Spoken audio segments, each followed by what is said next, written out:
What's up, everybody? We had some issues with the fucking vlog. So we're going to do like 2 lifters at a time instead of everybody. This was APO Nationals in Montana. Here is SPandy's opening squat. The depth calls were very, very tight. So we had to put him in there. I think he did a very good job here. Maybe got a little lucky on that rack command. 3 whites there. Great job from Spandy. We were very happy for him to get into the meet. And then we went to 485 on a second. Something Spandy sometimes struggles with is sort of, not taking weights maybe as seriously as he should. But at this meet, man, he just really dialed in. First multiply meet, and you could tell he was taking every weight. He didn't take a single weight for granted. Did an awesome job there. And he said, like, fuck it, give me 5, dude. I want 5. That was his goal for this meet. So we went to 501, and just super proud of how he handled himself with all these. So overall, just like a really fucking good job with his squats. The 501 was just, little bit of a grind, but not bad. And very good depth. Did a great job staying in position on the way up. Held it at the top, and we were fucking stoked.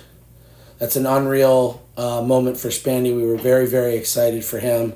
And he did a great job. So he was having a hard time with his butt lifting up on the bench in training. So with the multiply shirt, so we wanted him to open with a single ply shirt, just because it's a little easier to get a touch in. He's not reaching as hard, so on and so forth. So we just opened with something that we knew he could do in a single ply shirt, and he looked great. So we went from there to the multiply shirt, and went to 264. Now, I will say maybe he got a little lucky on the press command here. He timed it just perfect and kind of pressed it as they said press. I was kind of shocked on that call based on how tight the judging was otherwise. But yeah, great job there. And we were stoked for him to get another bench in. Big PR for him. Then we went to 300 and wasn't quite able to get this one turned around. But he did really, really good job staying in position. Even though he missed the lift, was really, really impressive that, he's even handling these weights given what his strength levels were a year ago. On deadlifts, his goal was, he just barely misses this one. If he had gone another inch, it probably would have gone. He just couldn't quite turn it around. It was so close. So for deadlifts, he opened 374. The goal for this meet was 400. I think this actually was his second attempt. I think we opened him lighter than the 374, unless this was just the wrong text over it. Well, either way. He went 2 for 3 on deadlifts. His last deadlift, he had some up and down, and yeah, that was definitely the 364. So that's 364 or 374, which was a PR for him. And, give him the 400, wanted it 402, and just some up and down. It was so close. One of those ones where you wish you could have it back a little bit, but, I think he did a really good job here to stay with us. Just gets on his toes a little bit. Oh, so close. So close. And you could tell, but he was a great sportsmanship about that. shaking the judge's hands. He was so close to doing that, how he had to. So on to Chris Robinson. Chris is a guy I coach from out in California. He trains by himself in his garage with a couple of guys helping him from work. He's got to pay him in beer or whatever. So here was his opening squat, and did a great job there. So I believe he got called on depth on that one. I would say that I not a huge fan of that call.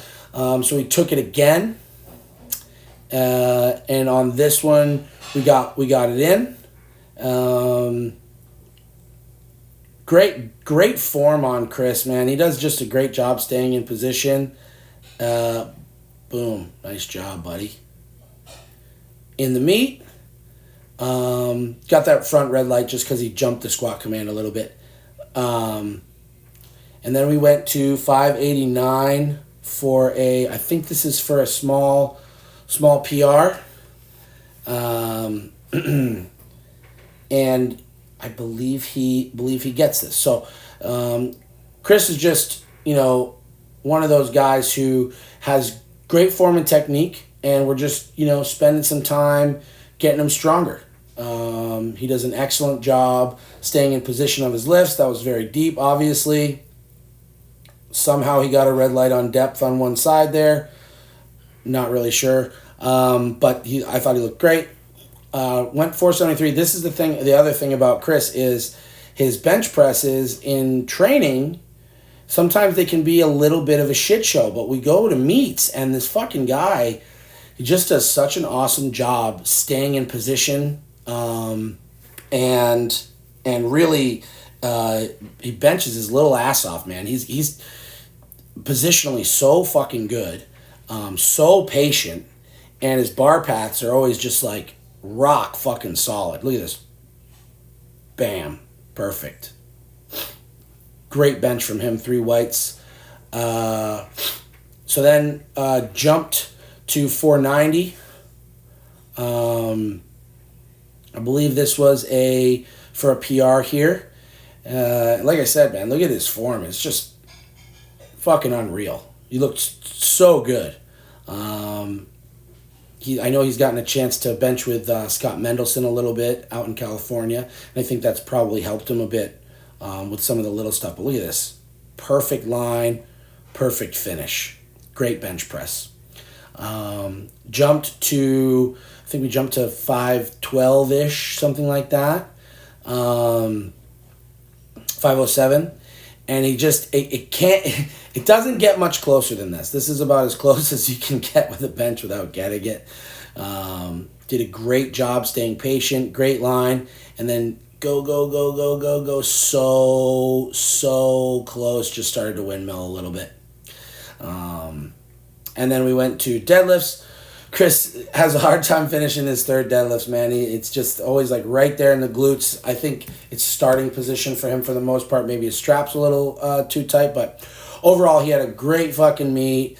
PR'd his total, PR'd his squat and his bench. So overall, really good experience. I'm very, very excited for, how his career is going and how he is doing. So close, man.